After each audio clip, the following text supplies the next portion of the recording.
Nagbigay-pugay si Customs Commissioner Ariel Nepomuceno sa Enforcement and Security Service o ESS, na kilala rin bilang Customs Police, sa pagdiriwang yan ng kanilang ika-38 anibersaryo.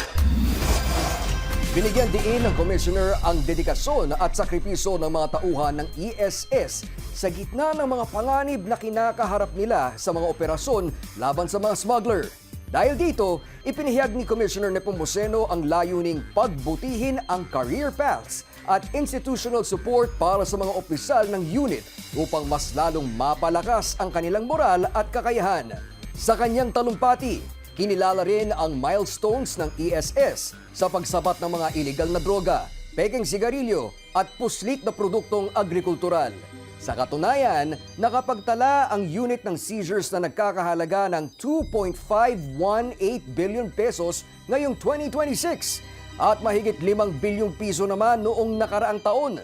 Binigyang parangal din sa programa ang nagretirong si Director Isabelo Tibayan III para sa kanyang 39 na taong serbisyo sa ahensya. Ang pagpapalakas sa ESS ay bahagi ng kautusan ni Pangulong Ferdinand Marcos Jr. na paigtingin ang border protection at itaguyod ang integridad sa kalakalan ng bansa. Kaya natin yan. We will all be accountable, we will be proud with our integrity, and we will have a modern bureau.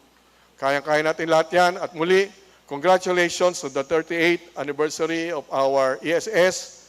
Congratulations to the entire bureau for a spectacular performance this 2026.